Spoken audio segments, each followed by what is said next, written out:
I'm Ashley. And I'm Jackie. Welcome back to Dumb Witch Club. So right now we're going to be talking about something called dualities in relation to the astrological wheel and to each sign.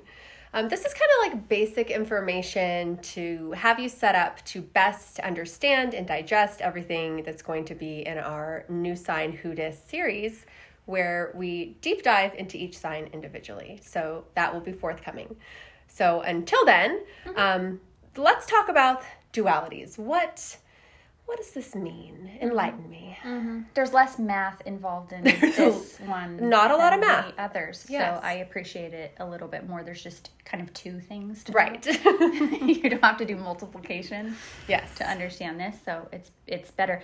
Yeah, polarities is what it's also sometimes called. Dualities, polarities is something you may have heard, terminology for it. Basically, there's two kinds of energy that we're talking about with these dualities.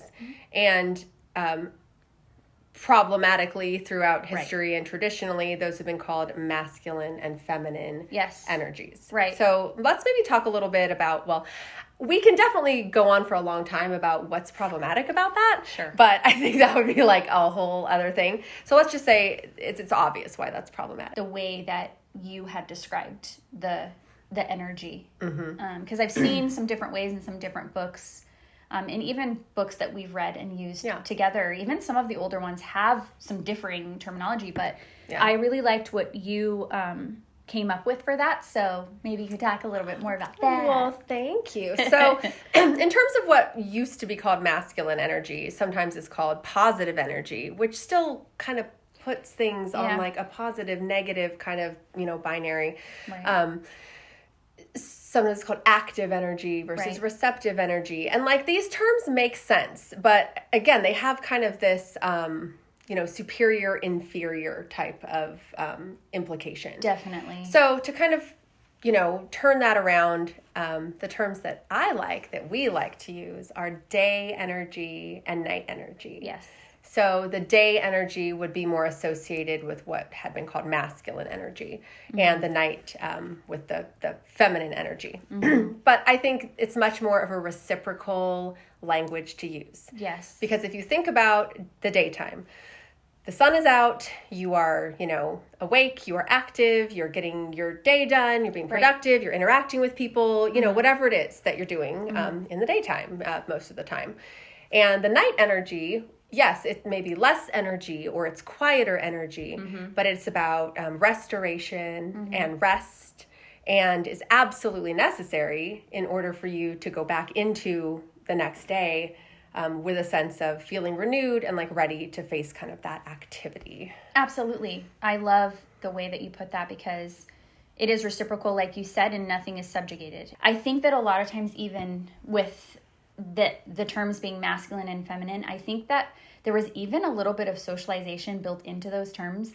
Absolutely. With like I hated that the feminine energy was called reactive. Yes. Because socially, that sounds so awful. Yes. To be like a reactive person. Yes. That's not a positive term whatsoever. And totally, it lends itself to sort of that like bargain basement like ideology with astrology that's like everybody's butting heads all the time. Exactly. And like masculine and feminine, like they just don't get each other, and this one's active, right? And this one's just reactive all the time. And exactly. Just or just passive all the time, which is like worse. And exactly. Yeah, or maybe not worse, but maybe it is worse. Maybe it's better. Worse. It's definitely not better. Still bad. Yeah, whatever. For sure. It is. But yes, it's it's like, very true. It's true. And like, it's like reductionist. And I know we're talking about duality, so you could easily say, well, it's obviously reductionist because we're only having two energies that we're talking about. That's very true. But I think there's a way to be expansive about that, and there's a way to be reductionist about that. I completely agree. And to not term it down to even like gender, there's just a different way to approach it. Totally. And also not that these things are in opposition to each other, or even if they are, that is how you get growth. Exactly. It's more complementary than oppositional. Yes. Yes, and even if it is, or it comes in conflict sometimes, which it can. I mean, we're not saying it can't. It can, but that's what spurs that growth and that change. Exactly. And those important shifts between the two, like the sun has to give up the day, right? And then the moon has to take over, and the moon has to give up the night, and then the sun takes over. There's a give and a take. Exactly. Yes. No, and I love that. And I think also, I always think in terms of like your sun sign, depending on if you were socialized or identify like as a masculine or a feminine, identity, you can either be aligned with that type of energy in your sun sign, or you can, come from the other, polarity of that. Right. And so that can really change how, sometimes we will notice like, just to use the binary gender terms, like, Sagittarius man versus Sagittarius woman. And kind of just, and again, that's sort of pitting things against each other, which I don't love. But I think it sort of starts to explain how people of different genders can embody and express differently, whether they're aligned with the energy of their sun sign or not. And if they're aligned with it, that's going to be more of an embodiment, like they are going to be that energy. Right. Yeah. Like so either there's an alignment or there's a difference. And if there's an alignment, you're going to be embodying that. It's going to be, you are that energy. And if there's a difference between those two, you might enact that energy more, meaning you're drawing that kind of energy towards you. Right. As a way to act that energy out, because you don't embody it like as part of your identity quite as much. Yes. And obviously that can also vary from person to person and for different reasons, but I feel like it's just interesting to think of it in that way. There's like still a reciprocation. Yes. And everyone has stuff to learn, right? Absolutely we do.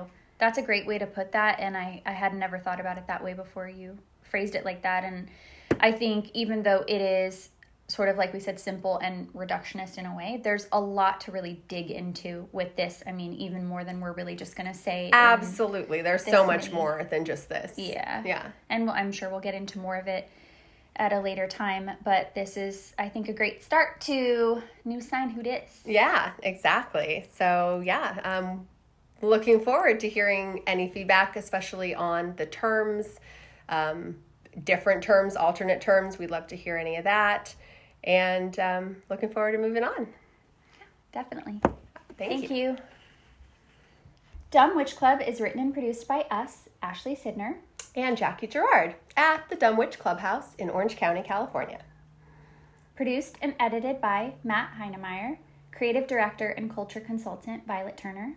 Original music by Ashley Sidner. And look us up on all your favorite social media platforms, including Patreon. Until next time, stay witchy, friends. And stay dumb.